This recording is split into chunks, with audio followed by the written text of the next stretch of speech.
안녕하세요. 수완TV의 백조입니다. 수완TV 구독자 여러분, 우선 너무 오랜만에 영상을 올리게 되어서 죄송하다는 말씀부터 드립니다. 최근에 개인적으로 바쁜 일들이 많아서 영상을 못 만들었는데요. 앞으로는 조금 더 자주 그리고 더욱더 양질의 영상을 올릴 수 있도록 노력하겠습니다. 그럼 오늘의 주제로 넘어가면 최근에 부동산 조정 얘기가 자주 들리는 것 같은데요.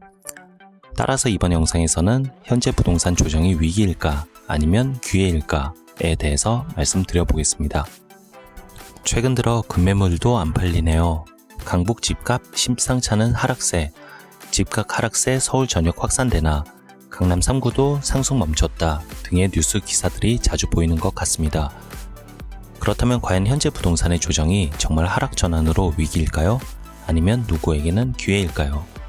다음 그래프는 제가 가장 신뢰하는 KB부동산 리브온 데이터인데요.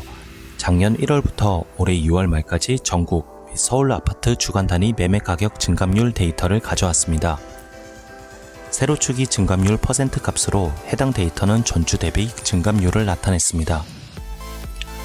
그래프에서 보이시는 바와 같이 작년 말부터 증감률이 확연하게 줄어들었네요. 대선을 앞두고 관망세가 짙어지고 있으며 가격 부담과 금리 인상 그리고 대출 규제 등으로 매수 심리가 위축되자 거래가 급감하고 급한 분들 위주로 하나둘 호가를 내리는 분위기인 것 같은데요. 저도 주변 부동산에 문의를 해보니 급하게 팔아야 하는 집주인들 위주로 가뭄에 콩나듯 급매 거래가 이루어지고 있다고 합니다.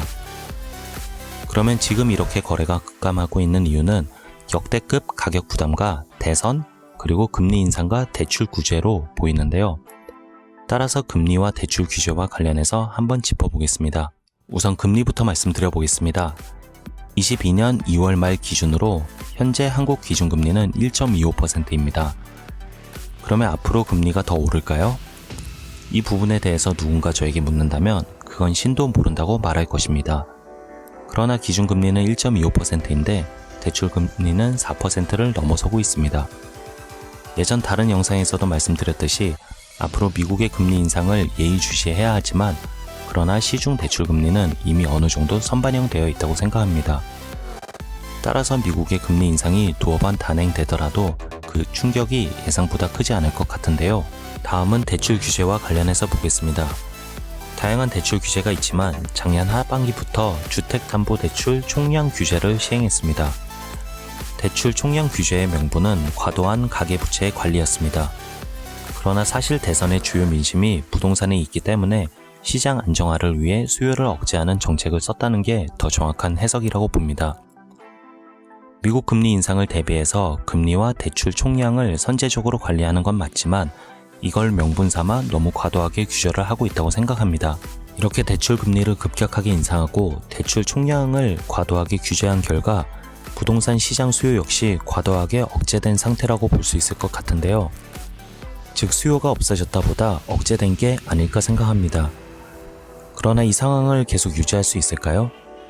만약 이같이 과도한 대출 규제 상황이 대선 이후에도 지속된다면 시중에 돈이 돌지 않아 내수 시장에 타격을 줄 수 있습니다. 따라서 대선 이후에 대출 총량 규제가 완화될 가능성도 있다고 저는 보고 있습니다. 다시 본론으로 돌아와서 현재 부동산의 조정이 하락 전환일까요? 우선 저는 지난 영상에서도 말씀드렸듯이 2022년 부동산 시장이 상승할 것이라고 생각합니다만 미래는 그 누구도 모릅니다. 그러나 가장 중요한 것은 오랜 시간 시장에 머물러서 공부하고 시장에 참여할 준비를 갖춰야 한다고 생각합니다. 최근 몇 년간 부동산 열기가 불어서 너도 나도 부동산을 외칠 때는 모두가 부동산 시장에 관심을 가집니다. 그러나 부동산 시장 침체기 혹은 장기 조정기에 진입하게 되면 그때는 높았던 관심이 썰물처럼 빠져나갈 것입니다. 만약 그 시기가 온다면 우리는 여전히 이 시장에 남아있을 것인가요?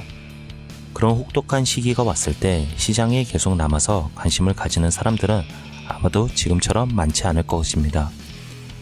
반면 그 시기에도 시장에 남아 다음을 위해 씨앗을 뿌리고 있는 사람도 있겠죠.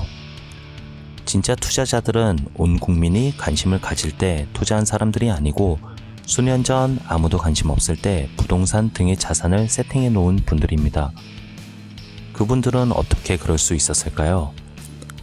제가 생각했을 때 다른 특별한 것보다 그냥 오랜 시간 해당 시장에 머물러서 관심을 가졌을 뿐이라고 생각합니다. 그러면 앞으로도 그런 기회가 다시 있을까요? 저는 기회는 언제나 다시 온다고 생각합니다. 단지 그것을 기회라고 인식하냐 못하냐의 차이일 뿐입니다. 그리고 그것을 인지하기 위해서는 앞서 말씀드린 대로 자본시장에 오랜 시간 남아서 공부하며 감을 길러야 한다고 믿습니다. 그렇다면 다음 부동산 침체기가 왔을 때 그것은 공포가 아니라 누군가에겐 또 다른 출발선이자 기회가 될 수 있다는 말씀으로 금일 영상을 마무리하겠습니다. 오늘 영상이 좋았다면 구독과 좋아요 그리고 알람 설정도 해주시면 감사하겠습니다.